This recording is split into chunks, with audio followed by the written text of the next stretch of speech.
Howdy folks, Monty here in Las Vegas, Nevada. So I was figuring when I got out the Great War and Over the Top, which is a legendary book. I also have basically all my Warhammer historical stuff together.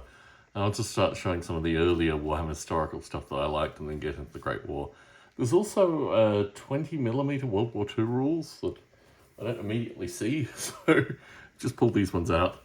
But Age of Chivalry was just a favourite of mine, mainly when we lived in the UK. We'll get to the English Civil War, but just such a beautiful explanation, really, of what, armies of the 12th, 13th, 14th century would look like, but in Warhammer rules, which was just absolutely fascinating at the time. And certainly Age of Chivalry was one of the first kind of gateway books that got me interested in, Warhammer historicals. Just beautiful artwork.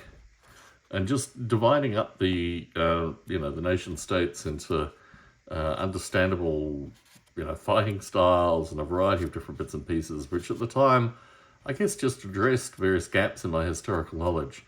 But I just found it absolutely fascinating and beautifully. I mean, these are minimalist rules in one sense, but also beautifully detailed in another sense, just reading through them. Perfect length, actually, for me at the time.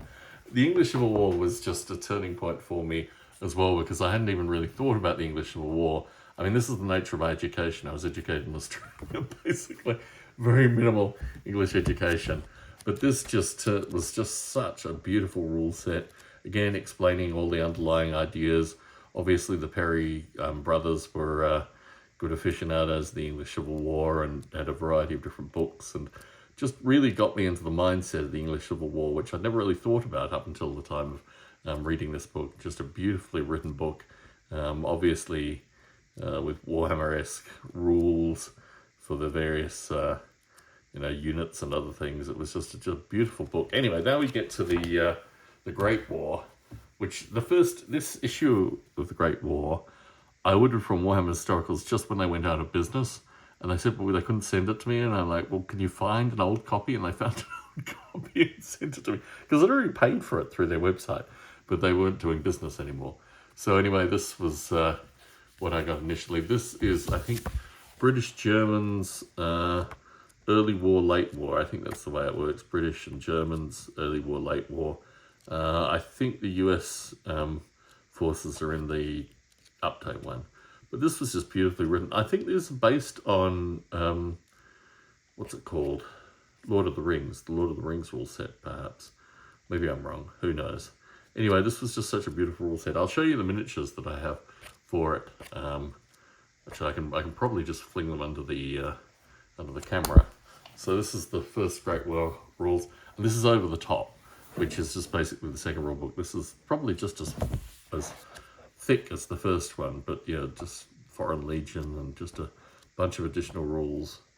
Beautifully done. I really don't know what happened to Warhammer Historicals. I mean, I know it basically died a natural death, but you could still buy this stuff on eBay. I was looking at eBay before recording this video and just thinking, okay, well, at least it's still viable on eBay if you want to buy this stuff on eBay. Let me, these were some, I'm going to put some Rotchis on first. Rotchi painted some Dark Elves and threw in some Skaven, and there were a bunch of different models that were part of this lot. Look at this.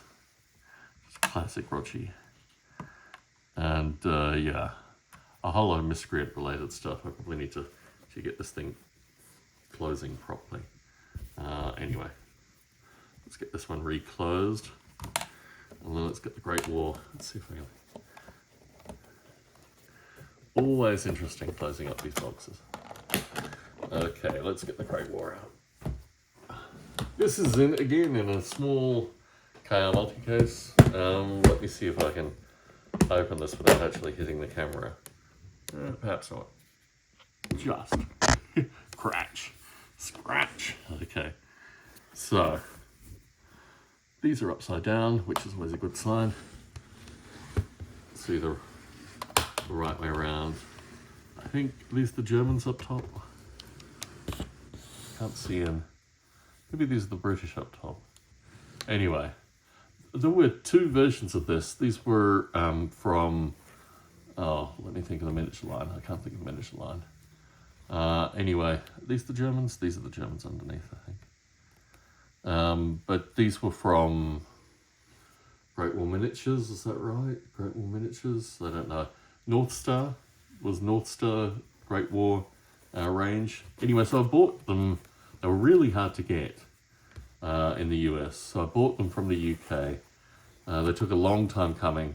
Here we got some snipers, which are absolutely critical. And yeah, the first lot I undercoated black, never got around to actually painting, so I had to order a second lot, and then basically the black ones, if it was now, I would have dehulled them and just sent them on. But I've got them to a guy who I think is called Austin. I think Austin painted these for me. Austin also painted the last set of miniatures.